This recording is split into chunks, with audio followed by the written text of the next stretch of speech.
Assalamualaikum warahmatullahi wabarakatuh. Apa kabar sobat sekalian? Semoga baik-baik saja. Jumpa lagi di channel Rama Turun ini. Kali ini kita akan membahas berita dan masih hangat diperbincangkan, yaitu mencengangkan ya. Ini dari Ade Armando sesuai yang dilansir oleh demokrasi.id.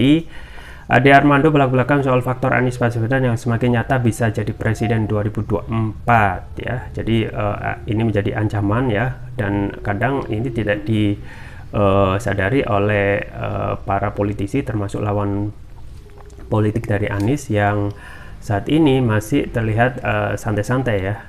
Tetapi memang satu hal ya, ini adalah pendapat dari Ade Armando yang bisa jadi benar, bisa jadi tidak. Tetapi kalau kita melihat fakta, Anies sekarang memang daya magisnya sangat luar biasa dan sambutan luar biasa di sana sini. Langsung saja kita baca dan kita ulas sesuai yang dilansir oleh demokrasi.id. Pegiat media sosial Ade Armando menyoroti calon presiden dari Partai Nasdem Anies Baswedan yang bisa memenangkan Pilpres 2024 dan menjadi presiden 2024. Hal itu ditanggapi Ade Armando melalui tayangan YouTube channel Cokro TV. Dalam tayangan tersebut, Ade Armando mengungkapkan bahwa dukungan terhadap Anies Baswedan naik dari hasil survei yang menyatakan peningkatan sebesar 6%. Ade Armando menilai bahwa kenaikan itu sangat signifikan jika dilihat dari bulan-bulan sebelumnya. Kenaikan dukungan terhadap Anies sebesar 6% adalah peningkatan yang sangat signifikan, ungkap Ade Armando dikutip dari tayangan YouTube channel Cokro TV Senin 12 Desember. Ade Armando juga menyebutkan jikalau survei dilakukan pada Januari, tidak akan heran kalau suara Anies sudah melampaui suara Ganjar Pranowo. Lantas apa yang menyebabkan elektabilitas Anies Baswedan kian meningkat dan menjadi semakin nyata bisa jadi presiden 2024? Menurut Ade Armando ada satu faktor yang sangat mempengaruhinya. Apa yang menyebabkan peningkatan elektabilitas Anies? Jawabannya sederhana, saat ini Anies sudah dideklarasikan sebagai capres, tutur Ade Armando. Ade Armando mengutarakan juga bahwa adanya kemudahan ketika Anies Baswedan yang sudah dideklarasikan. Sedangkan sosok yang juga bakal maju di Pilpres 2024, Ganjar Pranowo, masih belum juga dideklarasikan oleh partai pengusungnya. Begitu dia dideklarasikan menjadi capres, dengan mudah dia berkampanye sebagai capres. Apalagi sekarang dia tidak lagi menjadi gubernur, dia bisa berjalan ke seluruh penjuru Indonesia dengan status capres. Imbu Ade Armando ya. Ya itu ya sobat sekalian, satu hal yang patut diwaspadai ya. Jadi satu hal yang disampaikan oleh Ade Armando ya, tentang peningkatan hasil survei yang naik 6% ya. Jadi prediksi Ade Armando ya bisa menjadi ancaman kalau ini benar, bahwasanya Anies Baswedan itu bisa memenangkan Pilpres 2024 dan menjadi presiden 2024 ya. Jadi satu hal ya, ini bisa menjadi ancaman bagi lawan politik atau lawan saingan dari Anies Baswedan yang kita ketahui cuma dua ya saingannya, yaitu Ganjar dan Prabowo ya. Di luar itu ya kita ketahui sangat jauh dari popularitas dan juga elektabilitas yang sifatnya lebih bright atau moncer. Nah, ini juga menjadi angin segar ya, blessing in disguise dari Anies sendiri dengan adanya kebijakan pemilu serentak 2024 dan selesainya masa jabatan Gubernur DKI Jakarta dan juga pejabat gubernur yang lain, seakan Anies itu menjadi minus atau minor gitu ya, jadi gembel tanda kutip. Dengan adanya dipreteli ya jabatannya dari gubernur tidak menjadi apa-apa. Tetapi ingat ya, ternyata prediksi itu yang Anies akan menjadi gembel setelah selesai jadi gubernur itu serasa salah ya, mengingat setelah itu Anies justru malah moncer ya dalam hal dan menjadi aktor yang sifatnya free agent, bebas ya, bisa melakukan safari politik di sana sini ya, kemudian dan apa yang dilakukan oleh Anies dengan mengunjungi setiap daerah untuk mendekatkan rakyat itu juga luar biasa disambut oleh masyarakat dengan gegap gempita ya, dukungannya luar biasa, dan ini tentu saja juga menjadi faktor dari beberapa kebijakan dari kekuasaan atau rezim sekarang yang banyak sekali ya minusnya ya, dari segi aspek hukum ya, kebebasan untuk menyampaikan kritik yang kadang disamakan dengan penghinaan ya, dan aksi-aksi misalnya kriminalisasi para aktivis, kemudian ekonomi yang sekarang tidak membaik, itu yang kurang lebih akan mendongkrak rakyat itu melakukan perlawanan. Salah satu perlawanan yang bisa nampak adalah dengan dukungan kepada sosok yang akan dipersepsikan bisa melakukan perubahan, yaitu Anies. Makanya tidak heran ya, apa yang disampaikan Ade Armando ya bisa benar bisa tidak ya, dengan kenaikan peningkatan sekitar 6% hasil survei. Nah, hasil survei ini kadang ya ngeri-ngeri sedap ya, kadang survei A, B, C itu bisa berbeda hasilnya, dan satu hal untuk survei itu kadang tidak bisa dipegang ya. Makanya oleh karena itu survei memang harus mencantumkan asal dananya, karena bisa jadi memandangkan A, memandangkan B, memandangkan C itu terkesan menuruti siapa yang mendanai survei itu. Tapi kalau kita melihat popularitas dari Anies Baswedan yang sangat moncer dari hari ke hari ya, itu tidak bisa dipungkiri ya, dari adanya banyaknya massa ya, dan juga rakyat yang datang, seakan itu adalah bentuk atau harapan, hope dari rakyat yang ingin melakukan perubahan dengan kondisi sekarang yang sangat sama sekali surut gitu ya, dari aspek yang saya tadi disebutkan. Nah, termasuk juga Ade Armando mewaspadakan kepada lawan-lawan calon ya calon presiden yang tentu saja nanti akan bertarung melawan Anies, yaitu Ganjar dan Prabowo, yang kemungkinan saat ini malah belum memulai sama sekali ya. Kita ketahui misalnya Ganjar itu kurang apa ya, kemudian juga Prabowo, popularitasnya ya cuma 3 ini aja yang ada di survei, yaitu Anies, Ganjar, dan Prabowo ya. Ganjar, Prabowo, Anies ya, Ganjar, Prabowo, Anies ya, atau sebaliknya.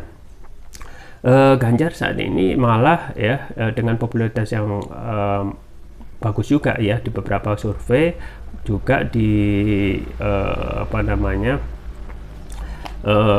sampai dideklarasikan ya, ataupun menjadi direkomendasikan untuk dari PAN untuk diangkat menjadi capres ya dalam koalisi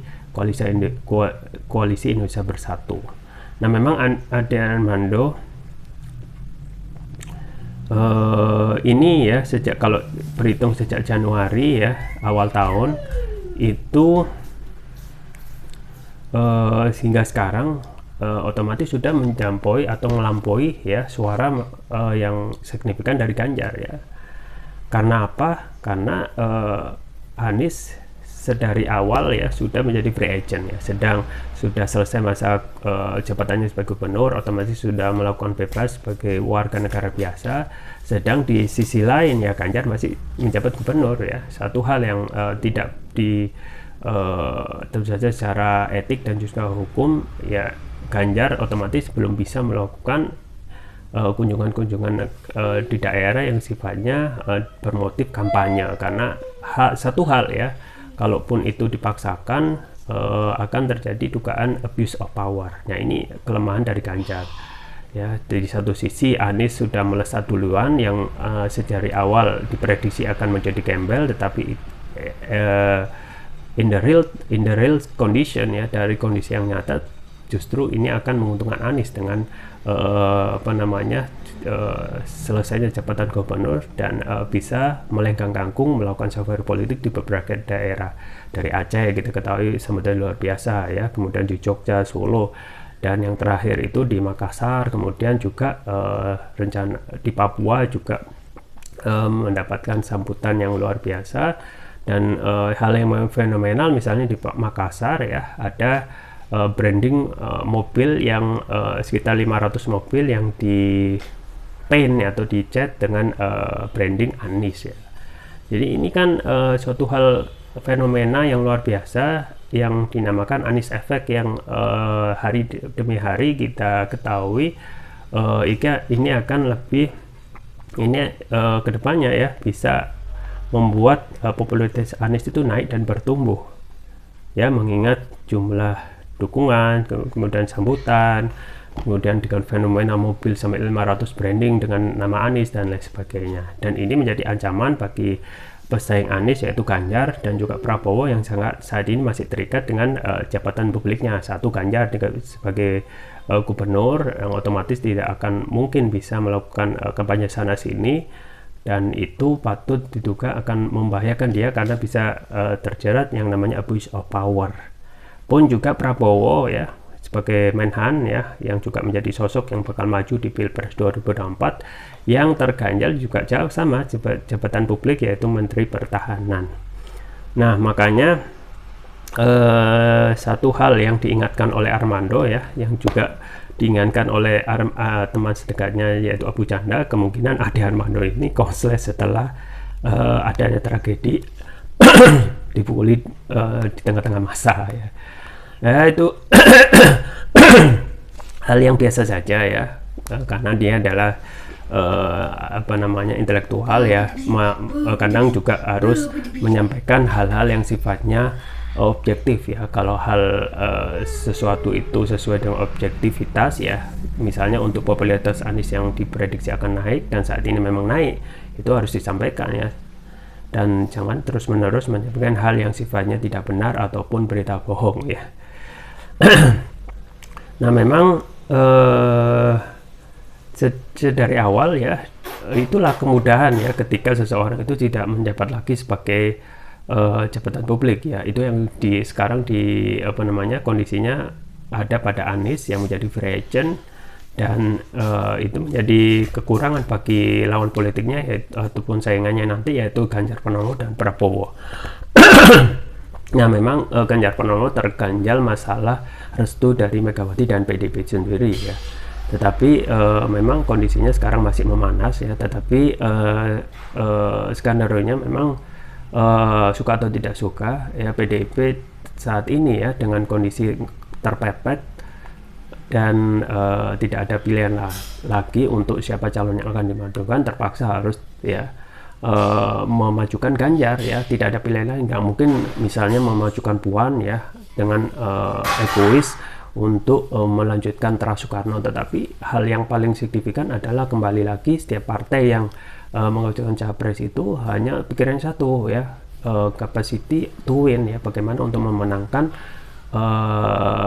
persaingan Pilpres 2024 ini. Nah, kemungkinan memang Ganjar masih disimpan mengingat masih ada konflik yang belum reda di internal PDIP. Tetapi kita melihat tidak ada sosok lain yang bisa dimajukan oleh oleh PDIP, mengingat suara elektabilitas dari Puan misalnya tidak begitu signifikan dan jarang mendapatkan posisi yang 1, 2, 3 dalam setiap survei ya. Justru yang menjadi langganan 1, 2, 3 kalau nggak Anies, Ganjar, dan Prabowo. Jadi memang harus menunggu sabar ya. Satu sisi masih ada konflik internal yang menghinggapi Ganjar yang terlalu pede untuk ngomong capresan di sini. Itu juga yang menjadi wanti-wanti kepada petugas partai yang lain, yaitu Presiden Jokowi yang kadang tidak berani ya, dan akhirnya hanya menyampaikan kode-kode terkait siapa yang di-endorse ya, misalnya rambut putih, kemudian mukanya berkerut dan lain sebagainya. Jadi kedepannya akan menjadi persaingan yang kemungkinan akan Anies ya dalam pertandingan maraton, Anies lebih maju duluan ya, lebih lari duluan ya, dengan adanya kebijakan selesainya masa jabatan gubernur. Sedangkan untuk Ganjar kemungkinan menjadi peserta atau yang ketinggalan ya, dengan saat ini jabatan gubernur masih melekat, termasuk juga Prabowo yang masih melekat, yang kemungkinan memang masih bisa dikejar ya, tetapi untuk memenangkan lomba maraton ya kadang susah kalau orang yang nomor 1 itu sudah terlihat jauh, bahkan hampir tidak terlihat oleh mata. Dan kita ketahui ya jumlah pendukung dan juga dukungan sambutan dari tiap-tiap daerah kepada Anies itu sangat signifikan ya. Dan ini yang wajib dijadikan kewaspadaan kepada lawan Anies, yaitu Prabowo dan Ganjar. Itu saja yang bisa saya sampaikan, semoga bermanfaat. Jangan lupa like, share, dan subscribe. Sampai jumpa lagi. Wassalamualaikum warahmatullahi wabarakatuh.